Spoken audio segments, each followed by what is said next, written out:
अस्सलाम वालेकुम अहबाब। ज़बनिसा ज़ेबी ओशन न्यूज़ पे अपना प्रोग्राम उर्दू अदब नामा लेकर हाजिर हूँ। और आज जिस शख्सियत के हवाले से मैं बात करना चाहूँगी वो हैं शबनम रोमानी।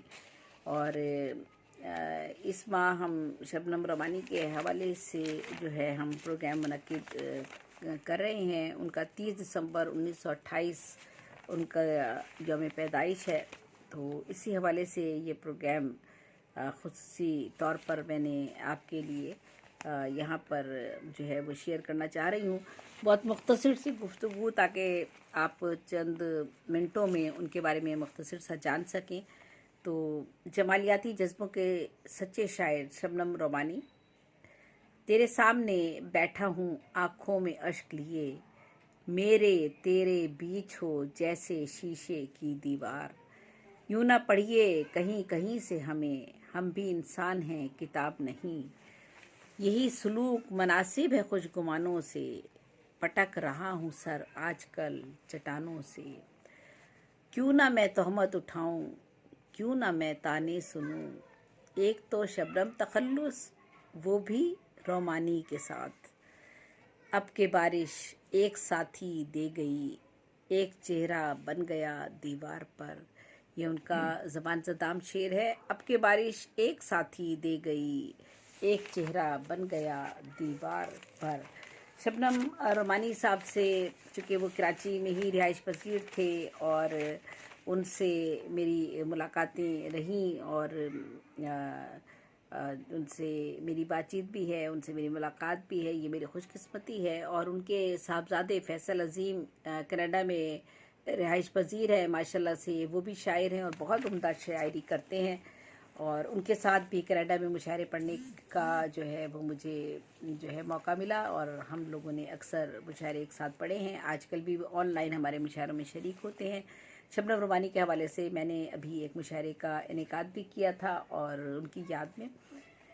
तो आज शबनम रोमानी के हवाले से ही मैं बात करना चाह रही हूँ। शबनम रोमानी हिंदुस्तान के शहर शाहजहाँपुर में 30 दिसंबर 1928 को पैदा हुए। पाकिस्तान आने के बाद कराची में ही उन्होंने रिहाइश अख्तियार की।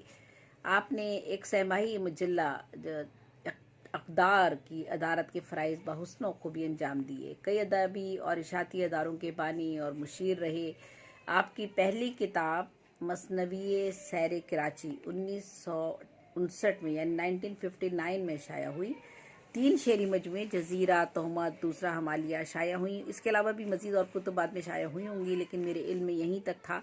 दीगर निफ़ दर्जन कुतुब उन्होंने और जो थी वो उस वक्त ज़ेर तबा थी जब वो इस दुनिया से रुखसत हुए। उन कुतुब में उनकी नज़्म की किताबें, नसर, तनकीद, मिज़ाह, गज़ल वग़ैरह शामिल थीं, जो किताबें वो शाया करना चाहते थे और ज़ेर तबा थी उस वक्त। और उन कुतुब में जो सबसे आम कुतुब थी उनमें मज़ाहिया मज़ामीन का मजमुआ कहते हैं जिसको इश्क, ये किताब थी। मज़ाहिया शायरी का उनका मजमुआ फ़न हमारा, तनकीदी मज़ामीन का मजमुआ हरीफ़ व ज़रीफ़, नज़्मों का मजमुआ नफ़ी बराबर इस्बात शामिल हैं।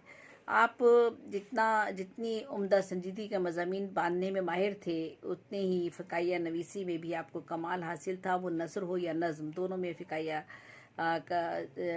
फ़िकाया मौज़ूआत को बहुत खूबसूरती के साथ बांधा करते थे और एक कमाल रखते थे। और आपका संजीदा कलाम भी बहुत अहमियत का हामिल है। शेर सुनिएगा। दर्द पैरहन बदलता है ये हम पर अब खुला, दर्द पैरहन बदलता है ये हम पर अब खुला, सिर्फ लफ्ज़ों की धनक को शायरी समझते थे हम। और आगे कहा उन्होंने कि हम तेरी राह में खूने रगे जां से अक्सर सुर्ख कालीन बिछाते हैं पजीराई का। और मेरी बातें महकी महकी, मेरी बातें महकी महकी, जैसे मीर के नाजुक शेर, उनकी बातें सोची समझी जैसे गालिब का दीवान। वाह वाह, बहुत खूब। आपका फ़न ना सिर्फ शायरी और नसर निगारी तक महदूद रहा, बल्कि आपने ड्रामा नवीसी, ब्रॉडकास्टर आप रहे, ड्रामा नवीस थे, सहाफ़ी थे, कॉलम निगार थे, अदीब थे। बच्चों के अदब से आपको बहुत गहरा लगाव था और 1973 में आपने बच्चों का एक सिलसिलेवार टीवी प्रोग्राम के 25 एपिसोड जो थे वो आपने उनके लिए आपने 25 नज़में बच्चों की लिखी, जो बाद में हमदर्द फाउंडेशन ने मोज़े ग़ज़े के नाम से शाया की। और फ़िकाहिया कॉलम जो आप 12 बरस तक लिखते रहे, बाद में वो हाइड पार्क के नाम से ये मजमूआ आपका शाया हुआ। आपकी कलाम में शाइस्तगी, रवानी, रम्ज़, किनाया, तहदारी पहलू, रवानी, सादगी, सलासत, ये तमाम चीज़ें मौजूद हैं। और उसलूब का तनव्वुर भी है, मौज़ूआत का तनव्वुर भी उसमें मिलता है हमें। और फ़राक़ और जिगर जैसे शौरा के साथ आपने मुशायरे पढ़े, बल्कि एक बार तो ऐन मुशायरे के दरमियान फ़राक़ के एक शेर में शुतरगुरबा देखकर इस्लाह फरमाई।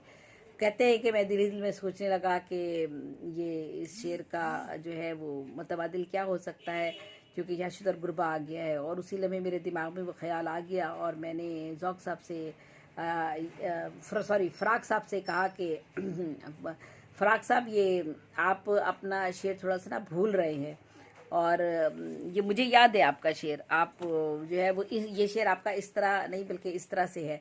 तो फ़राक़ साहब ने वो शेर सुना और वो फ़ौरन समझ गए कि इसमें जो था वो शुतरगुरबा था पहले मेरे वाले शेर में। और ये जो नया शेर जो है वो शबनम रोमानी साहब ने अभी इसी वक्त बयान किया है, और वो उन्होंने थोड़ा सा तब्दीली के साथ किया है। तो फ़राक़ साहब ने जो था वो शेर सुनने के बाद बहुत उनको दाद दी, और बल्कि सामाइन को और अपने इर्द गिर्द बैठे हुए लोगों को उन्होंने थोड़ी सी डांट भी पिलाई और कहा कि देखो ये कैसे लोग हैं कि इस तरह के अशार पर भी वाह वाह कर देते हैं। तो देखिए आप ये बड़े लोगों का आप कमाल देखिए, बड़े लोग ऐसे हुआ करते थे। ये कहते थे कि शायरी इसे कहते हैं। आज के दौर में तो आप करके दिखाइए ना, किसी को कह दीजिए तो कोई अपनी गलती मानने को तैयार नहीं होगा। तो ऐसे लोग हुआ करते थे। तो फ़राक़ साहब ने बड़ी फ़राख़दिली से उसे कबूल किया और बहुत दाद दी उन्होंने शबनम रोमानी साहब को। तो शबनम रोमानी साहब जो थे वो सारी ज़िंदगी अदब के लिए, अदब उनका ओढ़ना बिछोना था, और ज़िंदगी के मसाइल और मसाइब से भी वो उलझते रहे। माशी तौर पर भी वो अपनी ज़िंदगी के बहुत से नशीब व फराज उन्होंने देखे, लेकिन बहरहाल कागज़ और कलम से उनका रिश्ता जुड़ा रहा। वो एक सच्चे और जेन्युइन और हकीकत पसंद शायर और अदीब थे। आपने 17 फरवरी 2009 को कराची में इंतकाल फरमाया। और उन्हीं का आखिर में मैं एक शेर पेश करना चाहूँगी। कौन दावा करे तकमील हुनर का शबनम, कौन दावा करे तकमील हुनर का शबनम, कि ये आलम भी अभी आलम तश्कील में है।